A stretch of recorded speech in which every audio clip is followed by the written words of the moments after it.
Buenas tardes, muchas gracias por la presencia, gracias senador Recalde por participar del panel con nosotros, gracias Federico Dávila por la comparecencia y la invitación a elaborar este informe sobre la reestructuración de la deuda con el Fondo Monetario, de la deuda argentina con el Fondo Monetario. Gracias a los trabajadores y trabajadoras de la Casa, gracias a la delegación de UPCN Congreso por la recepción. Muchas gracias a todos por la bienvenida. Como decía Federico hace un momento, en principio, para que sea un eje vertebral de lo que vamos a decir a continuación, de lo que pienso compartir con ustedes, mi rechazo absoluto y mi posición en contra de cualquier endeudamiento o cualquier deuda externa que no tenga una contraposición productiva por parte de un país. En términos generales, obviamente, siempre en contra de los endeudamientos de los países que no tengan un correlato productivo.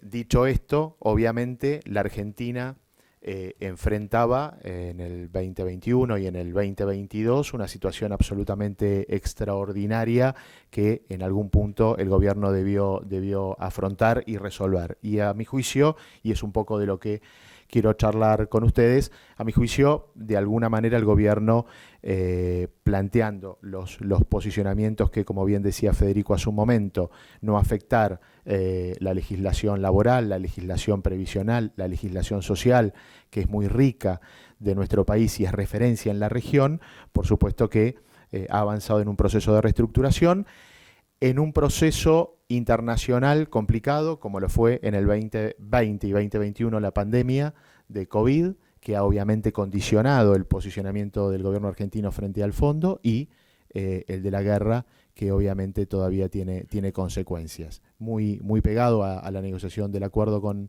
el fondo, se desata la guerra y obviamente estamos todos pagando las consecuencias de ese conflicto en Europa. Yo preparé algunos slides, algunas placas para compartir con ustedes, algunas ideas fuerzas, quizás algunas placas las pasamos más por alto, más rápido, para hacer dinámica la presentación y no robarles demasiado tiempo, pero me parece interesante yo creo que te voy a pedir el favor, si nos vas avanzando, para empezar la charla, la verdad es que me parece interesante poder plantear como idea fuerza que nuestro país en estos últimos 20 años, y de eso se trata el trabajo, recorre los últimos 20 años de relación de la Argentina con el fondo, tuvo o puede visualizar dos grandes crisis sistémicas. Una se verificó en el 2000 y 2001. Una crisis sistémica la Argentina sufrió con el colapso de su sistema financiero, su sistema cambiario y su sistema bancario. La crisis total y absoluta, que obviamente tuvo consecuencias en términos políticos y sociales. En el 2000 y 2001 la Argentina la sufrió. Yo creo que 20 años después, en el 2022, y es un poco de alguna manera el objetivo del trabajo, en el 2022 la Argentina evita esa otra crisis sistémica a la que nos asomábamos,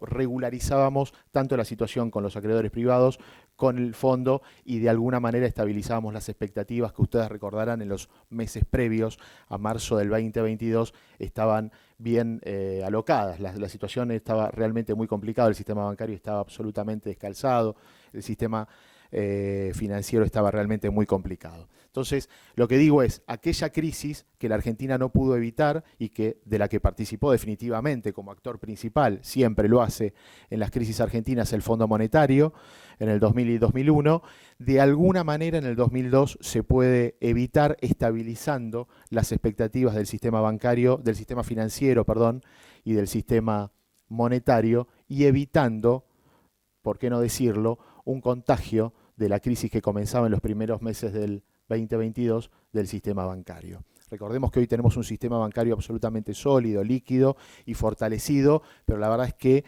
las consecuencias de una crisis de confianza y de expectativas a partir de un default abierto de la Argentina hubiera de alguna manera tenido consecuencias en este último sistema. Si avanzamos entonces, vamos a pasar rápido, es lo que un poco les planteaba, esa crisis que, que todos los argentinos vivimos en el 2001 y 2002, tuvo obviamente la participación protagónica del Fondo Monetario, la caída del gobierno en aquel entonces de la Rúa y por supuesto los gobiernos que se sucedieron. Tanto en el 2002 como en el 2003, los gobiernos tanto de Duhalde como de Néstor Kirchner tuvieron que sentarse y negociar con el fondo. Por supuesto que no podemos dejar de mencionar que pocos años después, en el 2016, también el gobierno de Néstor Kirchner desendeuda y corta la relación con el Fondo Monetario, generando un pago anticipado de un poquito más de 9.800 millones de dólares, terminando hasta nuestros días,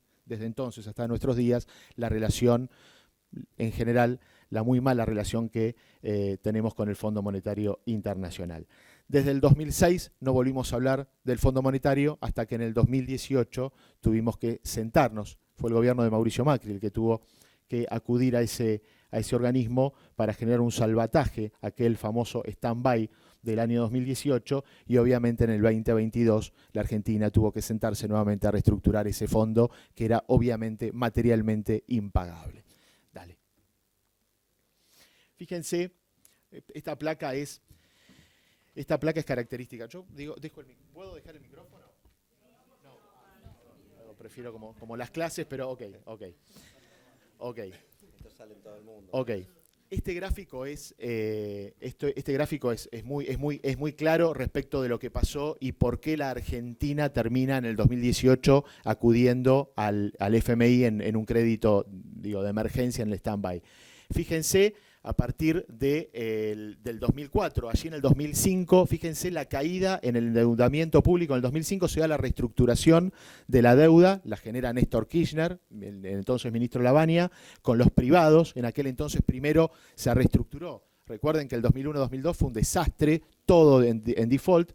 En el 2005 se reestructura la deuda con los privados, con una quita fundamental de deuda. Allí baja notablemente el endeudamiento argentino, 2005 en adelante. Y fíjense cómo llegamos hasta el 2015, cómo en el 2015 entrega el gobierno Cristina Kirchner con un endeudamiento de 660.000 millones de dólares en el 52.6% del PBI. Uno de los endeudamientos más bajos de la región en ese momento. El 52% del PBI era solo lo que representaba la deuda externa de la Argentina. Fíjense que en esos 2 años, a partir del 15, terminado el 15, en el 16 y en el 17, cómo aumenta, cómo evoluciona la deuda, sumando al stock de deuda más de 80.000 millones de dólares. Si hacen la cuenta, ahí dado 90.000, 80.000 en moneda dura. Es decir, el endeudamiento en 2 años del gobierno de Mauricio Macri no solo fue, además de espiralizado, fenomenal, sino que todo en moneda dura. La deuda se dispara fenomenalmente en el 2016 y en el 2017. Pasamos la próxima. ¿Por qué terminamos como terminamos en el 2018? Ustedes recuerdan, con una mega devaluación, una crisis fenomenal, mediados del 2018, abril-mayo del 2018, una crisis de lo que nosotros los economistas denominamos de balance de pagos. La Argentina se queda sin dólares, sin capacidad de honrar sus compromisos de deuda en dólares. Bueno, allí pongo de la apertura económica en el 2016 al colapso del 18. A partir del 16 la Argentina empieza a abrir su economía, empieza a generar un acceso irrestricto de capitales de corto plazo, capitales golondrina, seguramente lo habrán escuchado nombrar de esa manera, que solo venían a buscar tasa, a ganar tasa en pesos y a retirarse prontamente de la Argentina, cambiando sus capitales nuevamente a dólares, fugando esos capitales. Esa desregulación, además de acompañada del sistema monetario, recuerdan que el sistema de cambios, la Argentina sale del cepo en el 2016, desregula el mercado de cambios y eso posibilita que estos capitales que ingresaban a hacer altas tasas en pesos pudiera retirarse, como les decía, comprando o accediendo al mercado de cambios libremente, sin tener ninguna restricción. Restricciones que, hay que decirlo con total claridad, hasta el hasta el 2015 la Argentina sostenía restricciones en el mercado de cambios.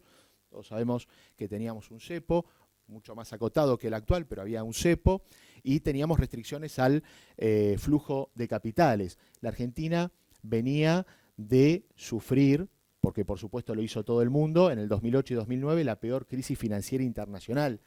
Después del 30, la peor crisis financiera mundial. 2008 y 2009 casi colapsa el sistema capitalista mundial y la Argentina pudo surfear esa crisis medianamente bien, pero obviamente parte de las consecuencias de esa crisis internacional se dieron de alguna manera un mayor déficit de la cuenta corriente. Se incorporan restricciones en el mercado de cambios y en el mercado de capitales. Esas restricciones que debieron haber sido de alguna manera desandadas por el gobierno que siguió, no solo fueron desandadas, sino que la economía se abrió totalmente. Eso generó mayores desequilibrios de los que la economía contaba. Había un pequeño déficit de cuenta corriente, el déficit que siguió en el 2017 y 2016 y 2017 fue fenomenal. Seguimos. De esto les hablaba. Ahí tienen en este gráfico, es muy representativo de lo que sucedió por aquellos años. Fíjense cómo en el 2008 y 2009 la Argentina sostenía todavía un superávit de cuenta corriente, ingresaban más dólares de los que salía al país. Allí empieza a hacer efecto la crisis internacional, pega de lleno en el sector externo de la Argentina y empezamos a tener pequeños déficits que hacen que la Argentina tenga que colocar algunas restricciones en el movimiento de capitales para evitar que se vayan todos los capitales o de manera inesperada los capitales del exterior. A pesar de eso tenemos un pequeño déficit. Fíjense lo que pasa en el 2016 y 2017. En el 2016, si bien se retrae un poco el déficit fiscal, el déficit, perdón, de cuenta corriente, esos son los dólares que salen, 15.000 millones de dólares por año, ahí se estaba gestando la apertura de la economía. En el 2017, esos 31.000 millones de dólares significaban el 5% del PBI argentino, el 5% del Producto Bruto argentino. Era insostenible ese nivel de drenaje de dólares. Estaban yendo los dólares de la Argentina en forma fabulosa. Pero ¿qué era lo peor? Que en el 2018, ustedes verán allí que se reduce un poco ese déficit. ¿Por qué se redujo? Porque la economía estalla. Porque la economía no soporta. En abril-mayo se da lo que denominamos la crisis del 2018, una mega devaluación, y la Argentina allí estalla en una crisis económica muy importante. La proyección de ese agujero, de ese rojo fiscal, iba casi a duplicar lo del 2017. Por supuesto, todos los economistas sabíamos que eso era insostenible, que la economía iba a 100 kilómetros por hora contra una pared, y eso pasó en abril-mayo del 2018. Es por eso que ustedes ven que se retrae un poco el drenaje de dólares, no por gestión o por bonomía de la gestión de política económica, sino porque ahí estallamos en 1000 pedazos como economía. Y es por eso que de todas maneras se sostiene ese déficit o ese drenaje de dólares. La situación de vulnerabilidad, de fragilidad externa que la Argentina vivió en esos años fue fenomenal. Es decir, me parece que el gráfico, de alguna manera, lo quería compartir con ustedes porque da cuenta de lo que ha pasado en términos de gestión económica por este país. Por supuesto, después de la devaluación y las correcciones que hubo que hacer, la economía empieza a tener pequeños superávit en cuenta corriente. La que sigue, si querés. Hacerlos muy rápido.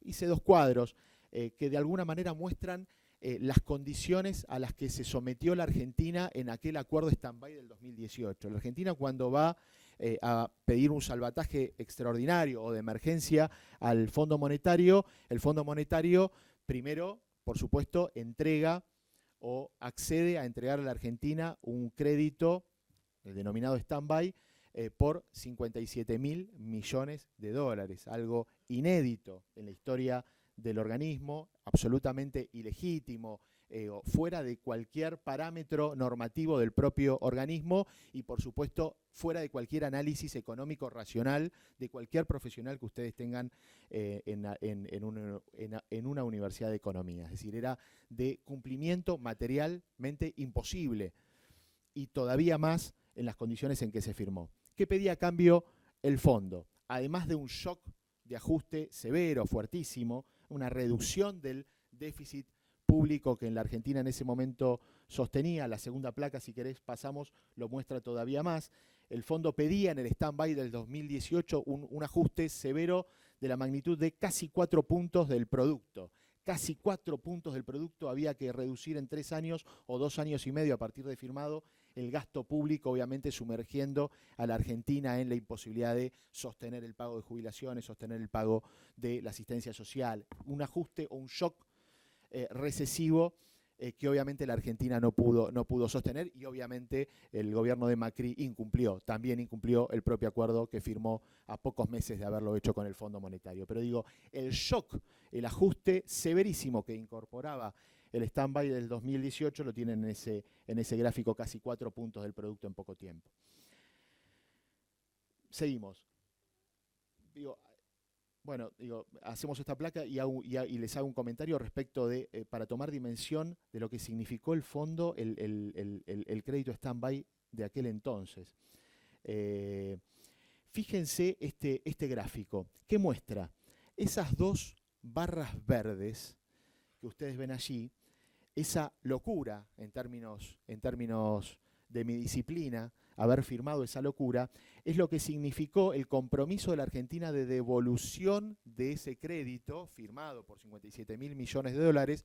Finalmente llegaron 44.000 millones de dólares, pero el compromiso de devolución de ese stand-by del 2018 está representado en esas dos grandes barras verdes. Fíjense, en el 2022, 2023 y 2024, la Argentina debía devolver casi la totalidad de lo que tenía, por ejemplo, en reservas internacionales en el Banco Central. Es decir, cuando decimos de incumplimiento imposible, lo decimos basado en esto, es decir, la Argentina no podía devolver de ninguna manera, en ningún análisis medianamente serio, el crédito que había firmado el ingeniero Macri en el 2018, y eso lo demuestra claramente. La concentración de las cuotas de vencimiento en poquísimo tiempo, en el corto plazo, y con esa magnitud, hacen que el fondo, que el gobierno no pudiera devolver de ninguna manera, y se viera obligado el gobierno que fuera y que siguiera al de Macri a reestructurar la deuda. Antes de continuar a la placa que sigue, quiero, para poner en escala lo que significó mencionar, seguramente pudieron acceder a la noticia en los últimos días. El Fondo Monetario aprobó una ampliación del crédito por 1.300 millones de dólares a Ucrania. Un país que desde hace meses está en una guerra abierta con Rusia. Este año, en el 2022, el Fondo Monetario Internacional aprobó 2 montos para Ucrania, un país en guerra. 1.400 millones en marzo del 2022, promediando marzo del 2022, y otro tanto hace pocos días, la semana pasada. 1.400, 1.300 millones. El país, nuestro país, Argentina, recibió un país en paz, sin pandemia y sin ninguna guerra internacional en aquel momento, en el 2018, un compromiso de desembolsos por 57.000 millones de dólares, para que tengamos la magnitud de lo que significó para la Argentina aquel préstamo que definitivamente fue político. Ese desastre la Argentina tuvo que negociar y reestructurar en el 2022. Seguimos. La transición hacia un nuevo gobierno. Después de aquella herencia que había dejado el gobierno de Mauricio Macri en el 2018, el gobierno que siguió, el de Alberto Fernández, podría haber sido cualquier otro, es decir, el gobierno que siguiera al gobierno de Macri tenía la responsabilidad de hacer frente a esos compromisos que había asumido un gobierno constitucional, un gobierno democrático en la gestión anterior.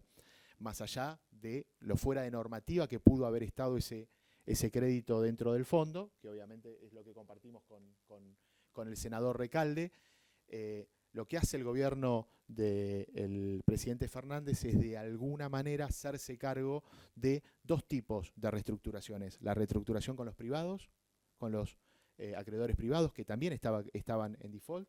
Argentina había defaulteado a los acreedores privados y Argentina había defaulteado, lo había hecho Macri, a el Fondo Monetario Internacional. Teníamos dos frentes abiertos, los mismos que tenía Néstor Kirchner cuando asumió en el 2003. Néstor Kirchner primero negocia con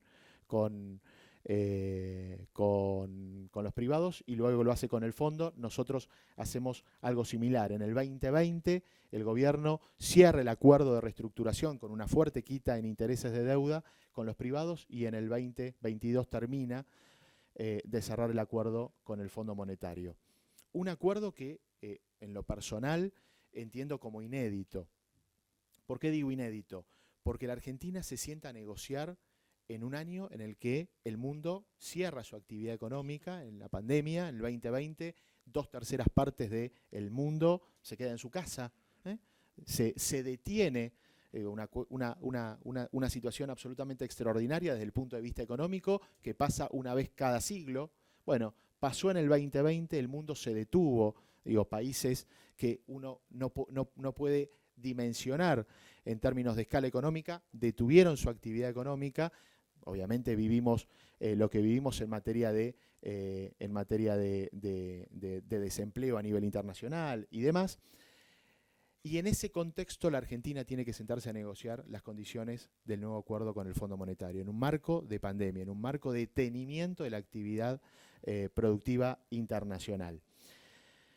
Los desafíos del nuevo gobierno, los desafíos del presidente Alberto Fernández en este caso eran, obviamente, estabilizar el frente cambiario y financiero, reestructurar la deuda, ahí lo menciono, con tanto acreedores privados con el Fondo Monetario. Recordemos que la transición de gobierno del presidente Macri a la del presidente Alberto Fernández se da en el marco de la reinstalación nuevamente del control de cambios. El presidente Macri se vio obligado a instalar nuevamente el control de cambios porque la economía estaba absolutamente desbordada en expectativas, la deuda estaba absolutamente destrozada, deuda pública y deuda privada estaba destrozada, la situación de crisis económica era fenomenal. En ese marco asume el nuevo gobierno la gestión económica. La que sigue.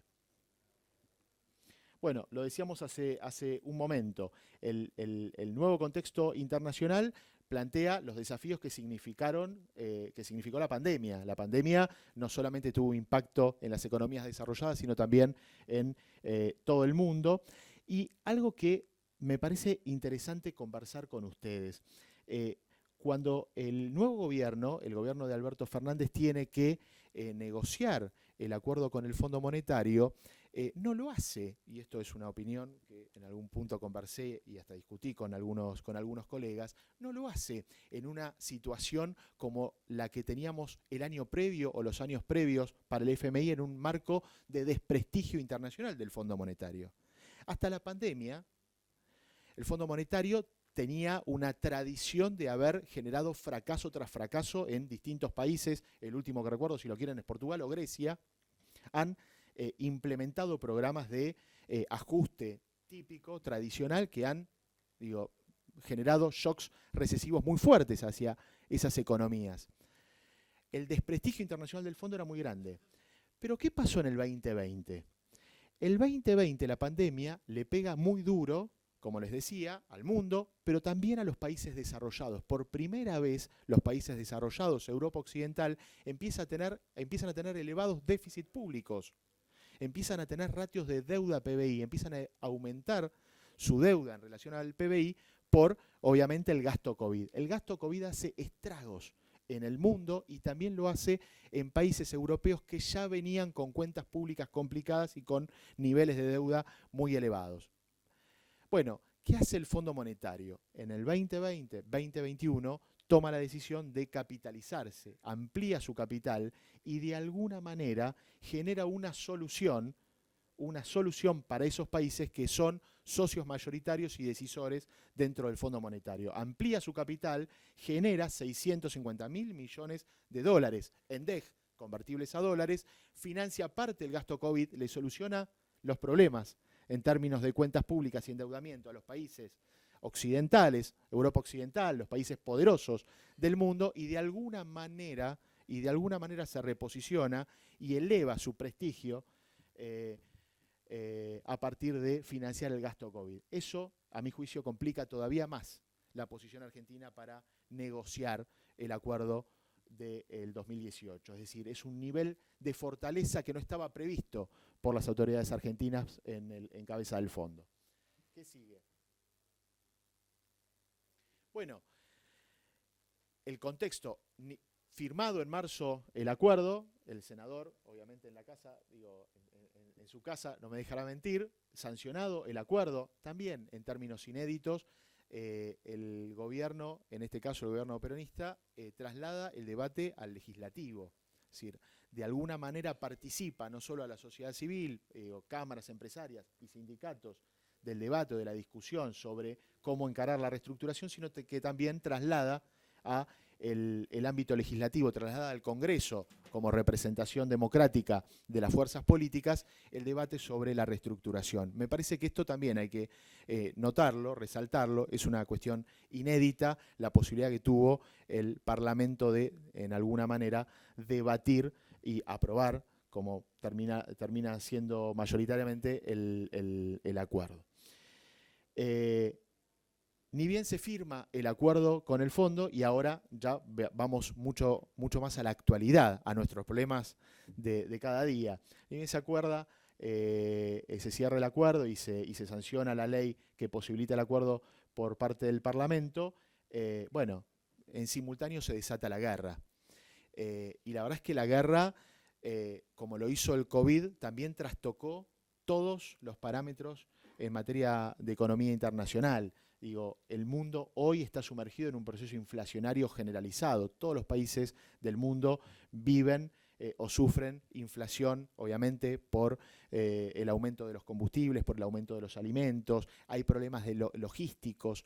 El mundo hoy está viviendo una reconfiguración internacional en materia, obviamente, geopolítica, de más está decirlo, en el marco de una guerra como la que se vive, pero también en materia económica. Hay una vuelta a la regionalización, un desandar en el proceso de globalización y eso también, de alguna manera, pone en vilo el acuerdo con el fondo. Es decir, el acuerdo con el fondo se da en un marco que se ve obviamente influenciado por el contexto internacional. Ya estamos terminando. A mi juicio, y esto es lo que reflejo en el informe que envío a la ISP, el principal objetivo del gobierno para reestructurar en el 2022 la deuda con el fondo era evitar el default.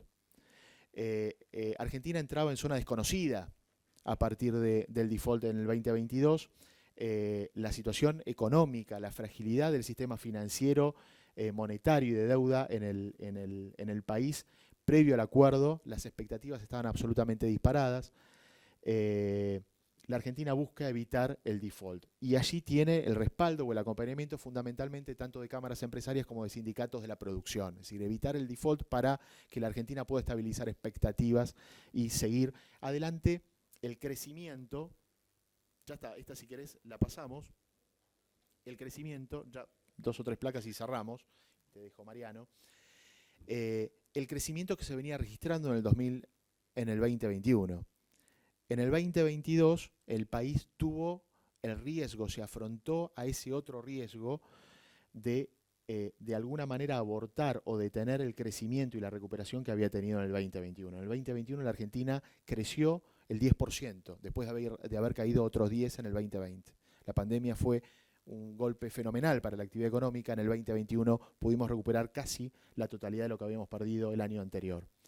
La Argentina había desandado el déficit fiscal que había aumentado fuertemente, casi 7 puntos en el 2020, en el 2021 se redujo casi a la mitad del 3%. Se habían estabilizado las variables macroeconómicas fundamentales. El riesgo de un default, el riesgo de un desorden en las expectativas hacia adelante era lo que, a mi juicio, el gobierno por todos los medios trató de evitar en el 2022.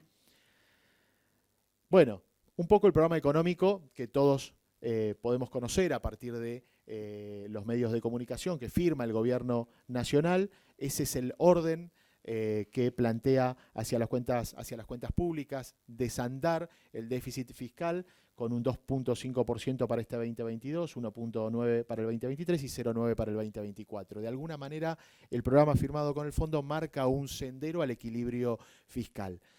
Permítanme, hago un paréntesis, yo digo, en el marco de un contexto internacional absolutamente dinámico, cambiante, no sabemos cómo el mundo va a estar dentro de una semana o dentro de algunos meses. Bueno, este es un programa firmado y que el gobierno está intentando cumplir. Veremos cómo se desarrolla el futuro. Lo que digo es, este es el acuerdo firmado, una acumulación de deuda, una acumulación, perdón, de reservas internacionales de 15.000 millones en los próximos 4 años. Es un objetivo absolutamente asequible. La Argentina el año pasado tuvo 15.000 millones de dólares de superávit comercial, solo de superávit comercial, con lo cual esa acumulación de reservas es asequible. Tengo que decirlo, nota al pie, costó mucho llegar a cumplir hasta hace pocos días el acumulado de reservas que logró el gobierno para cumplir la revisión del segundo trimestre con el gobierno. Ustedes saben, con el FMI, ustedes saben que se implementó un dólar diferencial para la soja, etcétera, etcétera. Es decir, esto es muy dinámico. Seguimos. Ya para terminar, no, enter. Quizás, o se quedó ahí. Bueno, es un poco lo que veníamos diciendo. El acuerdo de facilidades extendidas lo que busca es la estabilización de la macroeconomía. Lo leo, así lo hago menos largo, porque si no hablo mucho. La estabilización de la macroeconomía en términos generales, estabilizar las expectativas del sistema financiero y cambiario, es un poco lo que veníamos diciendo hace un momento. El equilibrio fiscal con un sendero gradual, es decir, no lo que se firmó en el 2018, que era de shock. El equilibrio que buscaba en el 2018 era un ajuste, un shock hacia la economía, era un ajuste, no solamente eso, sino obviamente garantizar la salida de los dólares que habían quedado en el país hasta ese momento, 2018 hablo. Y obviamente garantizar un excedente comercial que definitivamente es lo que busca el fondo. En última instancia, créanme, el fondo no solamente tiene la buena intención de estabilizar nuestra economía, sino también quiere cobrar. Y en algún punto quiere que la Argentina acumule reservas para de alguna manera garantizar su repago. Eso también hay que decirlo. Seguimos. No, creo que falta una más. Bueno, un poco lo que decía Federico hace un momento. La reestructuración, esta reestructuración con el Fondo Monetario de un crédito absolutamente de vuelta, ilegítimo, irregular, tanto por quienes lo entregaron, en términos estatutarios, el fondo no podía entregar lo que entregó a la Argentina, ni los funcionarios públicos argentinos debían firmar lo que acordaron con el fondo, no debió haberse generado nunca esa deuda. Bueno, con ese antecedente la Argentina reestructura esa deuda sin afectar derechos laborales, sin afectar la legislación previsional. No hubo descuento ni reducción nominal de jubilaciones ni de pensiones, como sí en Grecia se sucedieron. No hubo baja de salarios públicos, como sí en Grecia. El fondo en Grecia pidió baja de salarios públicos y baja de jubilaciones. La Argentina tuvo una posición de fortaleza en ese caso y no permitió que el programa económico que siguiera la reestructuración tuviera ningún tipo de ajuste sobre salarios ni jubilaciones, ni obviamente sobre la asistencia social. No se generó un shock devaluatorio. La Argentina tiene la posibilidad de administrar su tipo de cambio sin que se haya introducido un shock devaluatorio típico y tradicional del Fondo Monetario en sus planes de estabilización. Tampoco se incorporó al país un shock recesivo, es decir, la economía siguió funcionando luego de la reestructuración, aún se estabilizaron las expectativas, no hubo un shock recesivo ni de consumo en el país como habitualmente y tradicionalmente el fondo hace, y obviamente se genera en ese acuerdo la inflación como un fenómeno multicausal tan complicado de reconocer para el Fondo Monetario. Creo que es la última. No, una más, está mal.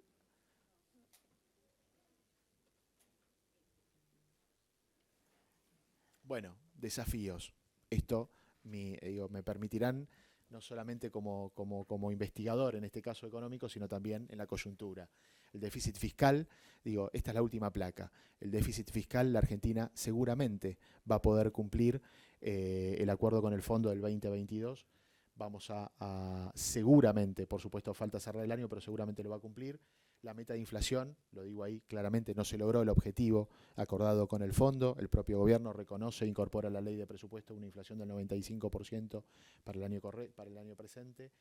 El mercado de deuda, Allí falta también, es un desafío el mercado de deuda en la Argentina. Este año obviamente debió darse un canje voluntario sobre aquellos tenedores de bonos en pesos del Tesoro argentino. Allí hay un desafío para avanzar por parte del gobierno este año y el 2023, y todos los demás ítems, tanto reservas monetarias, reservas internacionales, mercado de cambios y subsidios, también se viene cumpliendo de alguna manera como lo tenía previsto el gobierno. Muchas gracias por la atención. Gracias, Mariano.